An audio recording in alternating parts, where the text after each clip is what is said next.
So with that, welcome back to 3 News at 5 on this Wednesday, and it has just been another beautiful day. It really has. Matt Rascone with us here. I'm Christy Paul. Jay is on assignment. We're so grateful to have you with us here. And if you're with us regularly, you know that Jay and I are from around the Sandusky area. And I'm always so proud of those hometown roots. I love my town of Bellevue and the people that are in it. They are just good humans. And this mall in Sandusky, I might add, is one in which I visited just a few times growing up. Oh yeah, just a few.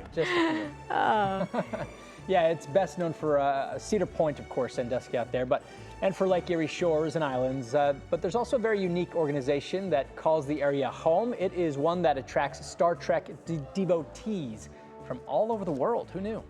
I didn't know this. Our Mike Polk Jr. had the chance to visit the new home of the International Federation of Trekkies and learn about their mission. Take a look.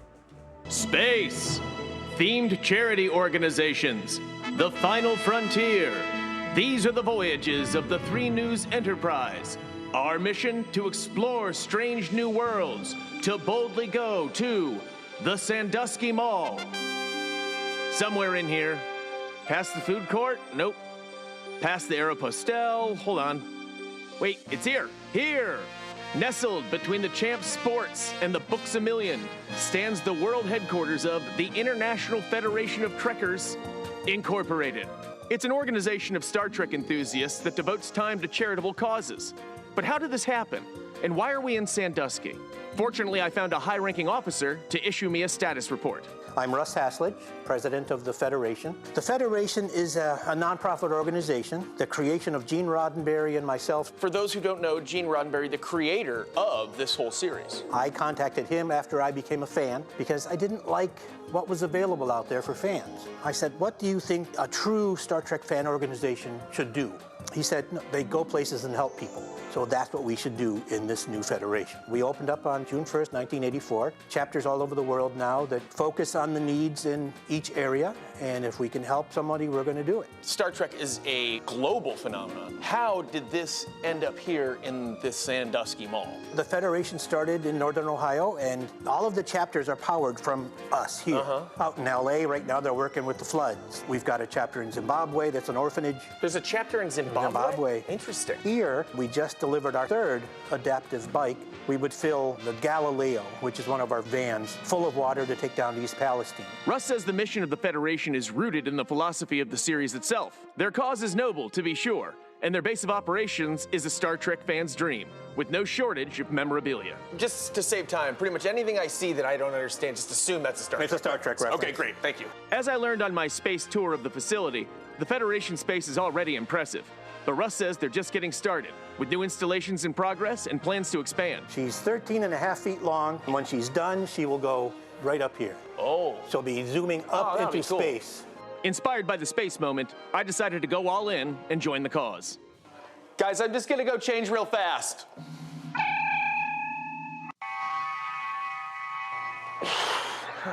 That's better.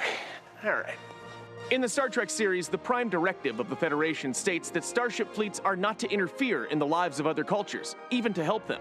But much like the crew of the Enterprise, this squad tends to bend the rules a bit, lending a helping hand to those in need when they can.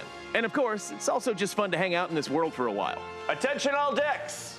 From all of us here at the Federation headquarters in Sandusky to all of you, may you live long and prosper. This is Mike, patrolling Sandusky for Klingons for 3 News.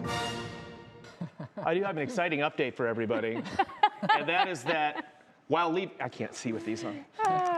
While leaving there, I actually did apply, and I am now an official Federation member, everybody. You got it up there. Perfect. Thank you. Yes, beautiful. You need a frame for that. I did, yeah. So that was a huge honor. Also, our producer, Meg, in the booth just informed me that by wearing a red shirt, I have doomed myself. I forgot about that piece of Star Trek trivia. Right when you get off the sorry, set. Mom and Dad. I know. So if you're wearing red, you're expendable. That's the term. It'd always be like Spock and Kirk would be going down to the planet for a mission, and they'd be like, and we need one more guy. And they're like, Daniel, come with us, in a red shirt. And he's like, I'm going to die. And he did all the time. Just fell into space. But That's not going to happen to me because I'm protected by my fellow Federation members. So I'm not worried about it. I love it. Now, you had something interesting that you noticed in that particular that's package. Why don't you right. tell everybody? You know what's really sad? It shows how often I went to that mall. But I asked you, is that the old Express store? Because I used to work there. But it was one of the stores there that was very deep. You used to it was very long. You used to work at the Star Trek Federation gathering place, and that's fantastic. Who knew you had this connection? Well, then do I get one of those, I wonder, I think too? you have. You definitely deserve that. All It is right. funny when you're in there, they still have like the changing room there. So, Oh, of course. But they're using it as like a phaser thing now. Oh but my gosh. at the time, but it still looks kind of like an Express for men. But it's very impressive what they've done in there, and they keep adding on to it. It looks like they've got all kinds of great memorabilia. And It's things fun. in there. Yeah, fun. Weird little thing to go check out. I recommend everybody go see If it. I get one of these, I'm just saying, can I please have a yellow shirt? Yeah, she deserves it. She deserves it. Something else. Somebody's got to stay on this That was newscast. so fun. I know it was, right? And they let Thanks you for sit having Great me, job, guys. Mike. That was awesome. Congratulations. Hey, it's my honor. Hold on. I Wait, got this. it's like this, There it is. right? Oh, I can't. you can. Imagine You if got they were it. separated. There we go. We did it. Sheldon has nothing on you. Nothing. Oh, wow. There we go. There we go. Ooh, very Pretty. good. Thank you, Mike Polk No problem. Jr. That's what we're here for.